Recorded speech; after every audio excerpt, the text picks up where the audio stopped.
नमस्कार, मैं हूं आपके साथ महेंद्र श्रीवास्तव। शिक्षक समाज का दर्पण होता है। शिक्षक वो नींव गढ़ता है। शिक्षक इंजीनियर बनाता है, शिक्षक डॉक्टर बनाता है, शिक्षक जननेता बनाता है। ये सब कुछ नींव तैयार करता है शिक्षक। और आज मेरे साथ हैं नीमच के श्री दिनेश मानावत, जो आज सेवानिवृत्त हो रहे हैं और आज मेरे साथ हैं। पूरा कार्यकाल शिक्षा के क्षेत्र में उनका रहा। 39 साल का ये सफर, वो यादगार पल आज हमसे साझा करेंगे। सर, आपका बहुत बहुत स्वागत और अभिनंदन। के मेरा सौभाग्य है कि मैं आज आपके साथ बैठा हुआ हूँ, मैं आपसे बात कर रहा हूँ। सेवानिवृत्त आप हो रहे हैं और 39 साल का ये आपका सफर शिक्षा के क्षेत्र में, सर आप कैसा है? सर, मैं आपको बताऊं कि शिक्षा विभाग में मैं इस तरह से आया कि मेरे बड़े भाई साहब कर्नाटक में सीमेंट फैक्ट्री में बड़ी पोस्ट पे थे जी। और मेरे पिताजी का ये था, मेरे पिताजी हम दो बेटे हैं, तो वो बड़े चूंकि बाहर चले गए थे, तो मैं मिनी पीएससी कनिष्ठ सेवा चयन बोर्ड से शिक्षा विभाग में चयनित हुआ था। तो पिताजी का कहना था कि चूंकि तुम्हारे बड़े भाई बाहर हैं और हमारी एज है, हमारे को भी एक बुढ़ापे का सहारा चाहिए, तो अगर तुम भी कहीं बाहर नौकरी करोगे तो हमारे पास कौन रहेगा। तो मैंने शिक्षा विभाग ज्वाइन किया कि भाई इसमें ज़्यादा से ज़्यादा डिस्ट्रिक्ट के बाहर तो ट्रांसफ़र नहीं होते हैं, तो मैं उन्हीं के पास रहूँगा, उनकी सेवा करूँगा। इसलिए फिर मैंने शिक्षा विभाग ही चुना और मैं उनके पास रह कर के उनके आशीर्वाद, उनकी छत्र छाया में यहाँ मैंने अपनी शासकीय सेवा प्रारंभ की और साथ में उनकी सेवा भी की। तो ये पल मुझे हमेशा याद रहेगा, क्योंकि माता पिता की सेवा ही सबसे बड़ी सेवा होती है जी। तो मेरा ये था कि मुझे ये चीज़ मिल रही है, मेरा सौभाग्य है कि माता पिता के साथ मैं हूँ और उनकी सेवा के साथ साथ अपनी शासकीय सेवा भी मैं करता रहूँ। इसलिए मैंने ये शिक्षा विभाग चुना। पहली नियुक्ति सर आपकी कहाँ हुई? तो पहली नियुक्ति मेरी 86 में 1986 में जमुनिया कला मिडिल स्कूल में रही और वहाँ लगभग में 9 वर्ष की मेरी सेवा रही।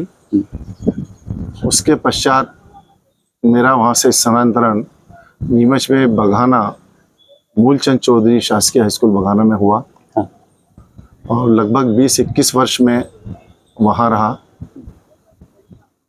उसके पश्चात वहाँ से मेरा स्थानांतरण शासकीय कन्या उच्चतर माध्यमिक विद्यालय नीमच कैंट, जो अब CM राइज स्कूल है दशहरा मैदान में जी, वहाँ मेरी नियुक्ति हुई।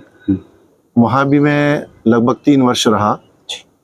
वहाँ नवाचार स्कूल खोला था एक कलेक्टर साहब, कमिश्नर साहब ने, तो वहाँ मैंने अपनी सेवाएं 3 वर्ष दी और उसके पश्चात वहाँ से मेरा स्थानांतरण मनासा ब्लॉक में पीपलिया राव जी वहाँ हुआ।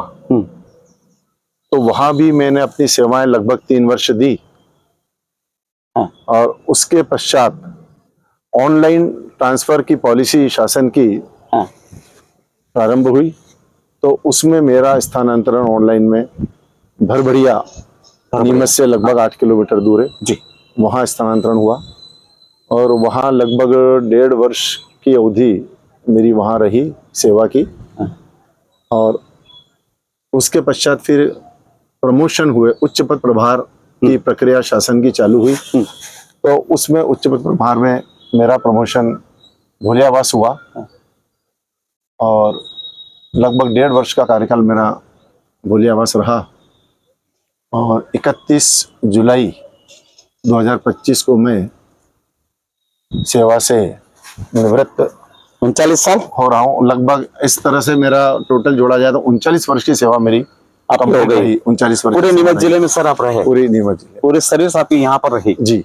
सर, पहला दिन वो होगा जिस दिन आप स्कूल ज्वाइन किए होंगे, कैसा लगा? तो बहुत अच्छा लगा कि जो छोटे छोटे मासूम बच्चों के बीच अपन जब उनको शिक्षा या ये कहें कि उनको विद्या देने के लिए अपना सौभाग्य के अपने को ईश्वर ने चुना है कि इन बच्चों का भविष्य बनाइए, तो उनको शिक्षा देने के लिए मेरी जब नियुक्ति हुई मुझे बहुत अच्छा लगा और वो छोटे बच्चों के बीच में जा कर के बच्चे भी बहुत प्रसन्न हुए और मुझे ऐसा लगा कि बस यही अपनी दुनिया है बच्चों के बीच और बहुत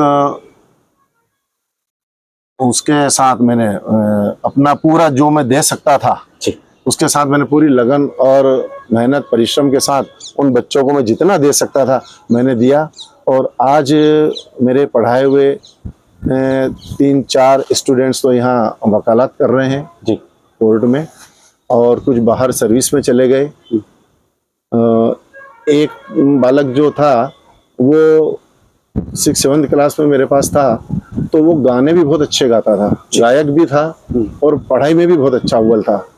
तो वो जब हम 15 अगस्त 26 जनवरी को देशभक्ति के गीत गाने को कहते थे तो वो खुद खड़ा होकर के बोलता था, सर मैं गाऊंगा मैं गाऊंगा। हाँ और आज वो एक यहाँ म्यूजिकल जो ग्रुप है वो बनाया है और उसको भी संचालित कर रहा है वो बालक, और साथ में वकालत भी कर रहा है। आपको गाने का शौक है सर? मैं कभी कभी गा लेता हूँ घर में ही, बाकी कौन सा गाना ज्यादा पसंद है सर आपको? मुझे तो वैसे तो देशभक्ति के गीत हाँ, दो पंक्ति सुनाएंगे अच्छे आप। लगते हैं। सारे जहां से अच्छा हिंदुस्तान हमारा, हम बुलबुले हैं इसके ये गुलसिता हमारा, कविता का शौक मेरे है? देश की माटी सोना उगले उगले हीरे मोती। हाँ इस तरह के देशभक्ति गीत मुझे बहुत अच्छे लगते हैं। अच्छे लगते हैं। जिन हाँ हाँ, राग से गाते हैं? क्रांतिकारियों ने हमारे देश को आजाद कराया और देश के लिए मर मिटे, वही हमारे असल में हीरो हैं, गौरव हैं हमारे। हमें उनसे बहुत सीखना चाहिए और उनके कविता का शौक परिचरणों है? पे चलना कविता का चाहिए। शौक है? कविता मैं सुनता हूँ, मुझे न्यूज़पेपर पढ़ने का बहुत शौक है। कुछ सुनाएंगे सर कविता, अगर आपको कुछ याद है कि तो? थोड़ा सा जी जो अभी बरसात का मौसम है और इस मौसम में बच्चों के लिए 2 पंक्तियां हैं। हाँ। कि जो जब हम थे तो उस वक्त हम छोटे छोटे अपने नेकर और बनियान में पूरे मोहल्ले में बारिश में घूमते थे, दौड़ते थे, पानी के डोबरे भरे रहते थे, उसमें मस्तियां करते थे। लेकिन आजकल के बच्चों का बचपन कहीं खो गया है, स्कूल की पढ़ाई में, मोबाइल में, लैपटॉप लेकर के बैठे रहते हैं। हाँ। तो उस पर मुझे एक शेर याद आ रहा था, उदास फिरता अब मोहल्ले में बारिश का पानी। हाँ। उदास फिरता है अब मोहल्ले में बारिश का पानी, कश्तियां बनाने वाले बच्चे मोबाइल से इश्क कर बैठे। कश्तियां बनाने वाले बच्चे मोबाइल से इश्क कर बैठे। हाँ हाँ, सब मोबाइल में व्यस्त हैं। हाँ। किसी को किसी का ध्यान नहीं है। जिसने अदा सीख ली गम में मुस्कुराने की, जिसने अदा सीख ली गम में मुस्कुराने की, उसे क्या मिटाएगी साजिशें जमाने की। उसे क्या मिटाएगी साजिशें जमाने की। सर शिक्षा के साथ आपने सामाजिक गतिविधि की अगर हम बात करें तो कहीं सहभागिता आप करते हैं? जी मैं वैसे तो कई ग्रुप से जुड़ा हूँ। हाँ। हमारा एक NSSG ग्रुप है, नगर समस्या सुझाव ग्रुप, उसमें भी मैं जुड़ा हूँ। उसके माध्यम से हम गरीबों की सेवा, ठंड में उनको कंबल उड़ाना, उनको रजाई देना, उनको चादर देना, जो ठंड में ठिठुरते हैं इधर उधर रेलवे स्टेशन, बस स्टैंड, झोपड़पट्टी में, कहीं गरीब बस्ती में रहते हैं, तो हम रात को निकलते हैं, उनको देखते हैं और फिर उनको जो है हम ये गरम वस्त्र, कपड़े, गरम स्वेटर और शॉल, कंबल, ब्लैंकेट, ये सब हम उनको उपलब्ध कराते हैं। क्योंकि वो एक संस्था है क्या ऐसी? वो एक NSSG के माध्यम से भी करते हैं। कब से चल रही है वो? NSSG लगभग 2017 से संस्था चल रही है। हाँ। और उसमें प्रशासनिक अधिकारी और सब डॉक्टर्स, इंजीनियर्स, समाज सेवी सब लोग जुड़े हुए हैं। और हमारे उसके एडमिन विवेक जी खंडेलवाल जी हैं। हाँ। और उन्हीं के माध्यम से हम सब लोग एकत्रित होकर के और ये सेवा करते हैं, वृक्षारोपण करते हैं, पौधे लगाते हैं, क्योंकि पर्यावरण आज की महती आवश्यकता है। एक पेड़ माँ के नाम मोदी जी का अभियान चल रहा है, उसके तहत भी हमने कई पौधे लगाए हैं जी। और गार्डन विकसित किया जिसको हम ग्रीन बेल्ट बोलते हैं, ग्वालटोली में जी, हनुमान मंदिर के सामने जी। तो वो एक बड़ी उपलब्धि है हमारे, मेरे साथ के जो पहले रहे हैं, मैं बाद में जुड़ा, उन लोगों ने उसके लिए काफ़ी मेहनत की और उस उजाड़ जगह को आज बिल्कुल चमका दिया। और एक वो नीमच का शान है ग्रीन बेल्ट, वो किया है। उसके अलावा मैं संघ से भी जुड़ा हूँ, RSS जी जी, राष्ट्रीय स्वयंसेवक संघ, उससे भी मैं जुड़ा। शुरू से जुड़े हुए थे सर? मेरे को उसमें लगभग 20 वर्ष हुए हैं। हाँ। उससे जुड़ा हूँ मैं। हाँ। और कौन कौन साथ में आपके जो याद करेंगे आज उनको आप, जिनके प्रेरणा से आप संघ में आए? मेरे 2-3 मित्र रहे हैं। हाँ। तो जब हम मॉर्निंग वॉक पे जाते थे और घूमते थे शाम को भी, तो फिर वो शाखा में जाते थे, उन्हें बोला कि अपन क्यों ना शाखा में चले, वहाँ भी सारे योग व्यायाम सूर्य नमस्कार सारी चीज़ें होती है और खेल भी खेलते हैं, तो अपना वैसे ही व्यायाम हो जाएगा और एक राष्ट्र निर्माण मतलब व्यक्ति का निर्माण होता है शाखा में। हाँ। तो मैं भी गया कुछ दिन, मुझे बहुत अच्छा लगा वहाँ हाँ। कि ये सारी चीजें तो यहाँ भी हो सकती है, अपन घूमने का ही वो नहीं है जी। यहाँ भी सब खेल भी खेले जाते हैं। हाँ। और बहुत अच्छी अच्छी चीजें सीखने को मिलती है, तो क्यों ना अपन इसको ज्वाइन करें। हाँ। तो तब से फिर मैं लगातार लगा हुआ हूँ संघ में लगे हुए लगातार, आज भी जाते हैं? जी, आज मेरे पास पर्यावरण संरक्षण गतिविधि का नीमेश नगर संयोजक का दायित्व है और उसके माध्यम से हम पौधारोपण और पर्यावरण को कैसे बचाया जा सके, जी, पौधों को पानी को बनाया तो नहीं जा सकता लेकिन बचाया जा सकता है जी, तो इस पर हम काम करते हैं। और स्कूलों में जाकर के NSPC के माध्यम नेशनल स्टूडेंट पर्यावरण कंपटीशन के माध्यम से बच्चों का पंजीयन करके उनको पर्यावरण के बारे में बताते हैं और उनकी सहभागिता इसमें कराते हैं, पर्यावरण के महत्व को समझाते हैं सभी शासकीय स्कूल में जाकर के। और निवृत्त आप हो गए हैं सर, अब दिनचर्या क्या रहेगी? दिनचर्या तो समाज सेवा में ही रहेगी। हाँ। मैं ब्राह्मण समाज से चूंकि मैं जुड़ा हूँ तो उसमें अपनी सेवाएं दूंगा और उसके अलावा जो हमारे ग्रुप हैं भारत विकास परिषद विवेकानंद शाखा, उससे भी जुड़ा हूँ। उसके माध्यम से हमारी दीनदयाल रसोई योजना चलती है प्राइवेट बस स्टैंड पे, जहाँ मात्र 5 रुपए में भोजन जो आवश्यकता वाले उन्हें भोजन उपलब्ध कराया जाता है। हाँ। बहुत शुद्ध सात्विक भोजन मिलता है वहाँ। हाँ। और करीब 300-350 लोग वहाँ डेली भोजन प्राप्त करते हैं, तो बहुत अच्छा लगता है वहाँ सेवा देना।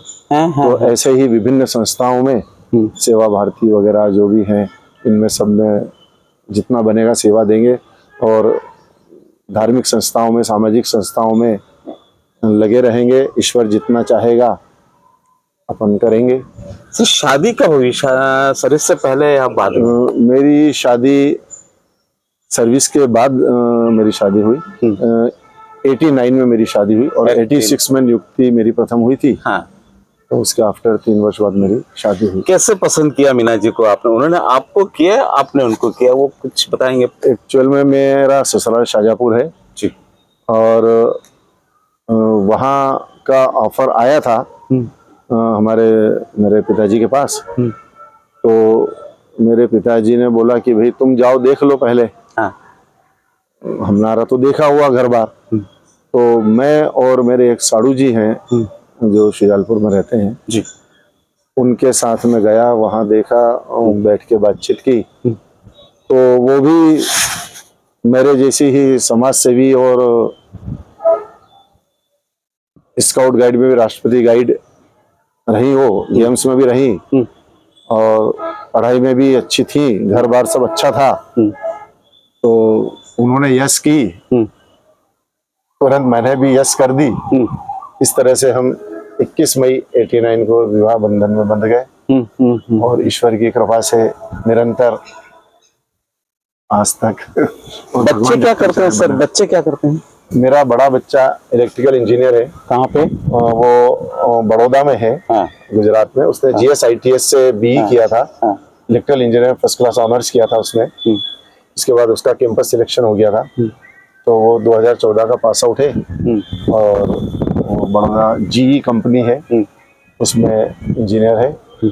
और छोटा वाला बेटा जो है उसने MBA मार्केटिंग में किया और वो भी बड़ौदा में प्राइवेट कंपनी में जॉब में है। भाभी जी कहाँ पे जॉब में है? वो यहाँ जो कोठी स्कूल है MLB बोलते हैं, महारानी लक्ष्मीबाई शास्त्री कन्या उमावी जी, इसमें कार्यरत है वो। और मतलब लगभग 98 से यही सेवारत है। नीमच में नीमच में। नीमच में कर रहे हैं सर। सर हमारे चैनल के माध्यम से जो आपके साथी लोग देख रहे हैं, आपके शिक्षक देख रहे हैं, प्यारे बच्चे इस प्रोग्राम को देख रहे हैं, कुछ संदेश आज के दिन आप देना चाहेंगे? मैं संदेश यही देना चाहूँगा बच्चों को कि बहुत मन लगा करके पढ़ाई करें और अपने गुरुजनों का, अपने माता पिता का, अपने गांव का, शहर का, अपने ज़िले का, अपने संभाग का, प्रदेश का और देश का नाम रोशन करें। और मोबाइल से जहां तक हो सके दूर रहें, क्योंकि मोबाइल की भी आजकल पढ़ाई में आवश्यकता होती है। कई चीज़ें मोबाइल में ऐप डाउनलोड करके उससे करना पड़ता है, लेकिन फिर भी जो आवश्यकता हो उतना ही माता पिता बच्चों को मोबाइल दें, ज़्यादा न दें, क्योंकि इसके दुष्प्रभाव हम सब जानते हैं। इसलिए मेरा तो यही है कि मोबाइल से दूर रहकर पढ़ाई करें और अपने जीवन का एक लक्ष्य बनाएं और उस लक्ष्य को प्राप्त करें, क्योंकि मेहनत कभी बेकार नहीं जाती है। तो मेहनत करें, आगे बढ़ें और नाम रोशन करें। वो शिक्षक मैं जहाँ भी रहा इस 39 वर्ष की सेवा में जी, मुझे बहुत ही अच्छा स्टाफ मिला। कहीं भी किसी प्रकार का वाद विवाद कभी नहीं हुआ और जहाँ जहाँ भी शाला में रहा वो आज तक भी याद करते हैं, मैं भी उन्हें याद करता हूँ, वो भी मुझे याद करते हैं। और बहुत एक वातावरण मधुर रहा हाँ। और सबसे बहुत मधुर व्यवहार रहा। हाँ। कभी कोई बात नहीं हुई। ये बड़ी उपलब्धि है हाँ। कि मुझे बहुत भगवान की कृपा से हर जगह स्टाफ बहुत अच्छा मिला। हाँ हाँ हाँ नहीं तो कई जगह कुछ छोटी मोटी बातें हो जाती है, जी, लेकिन मेरा कहीं पर कोई वो नहीं रहा, सबसे बहुत मधुर व्यवहार रहा। चलिए अच्छा लगा आज सर आपसे बात की। सेवानिवृत्त आज हो रहे हैं, 39 साल का ये आपका सफर, और जिस तरीके से आपने बताया, परिवार के बारे में बताया, बच्चों के बारे में बताया, आपके स्टाफ के बारे में आपने बताया, बेहद अच्छा लगा सर। आप अब जो समय आपका रहता है सर्विस के बाद में समाज सेवा आप लगाएंगे और आप इसी तरीके से यंग हमेशा नजर आए। लगता नहीं कि आप सेवानिवृत्त हो रहे हैं। आपकी फिटनेस, आपकी बॉडी का राज, इसमें कुछ न कुछ राज छुपा है, या मीना जी का प्यार इसमें है, आप आज भी मेंटेन करके चलते हैं पूरे। बहुत बहुत धन्यवाद सर जी। एक दो पंक्तियां जी। जीवन पुष्प चढ़ा चरणों में, मांगू मातृभूमि से यह वर, तेरा विभव अमर रहे माँ, हम दिन चार रहे न रहे। इस मातृभूमि की हम सेवा करते रहें, इसकी राष्ट्रभक्ति देशभक्ति हम करते रहें। मेरा यही। बहुत बहुत धन्यवाद sir. Thank you. Okay, thank you. अब लौट चले, अब लौट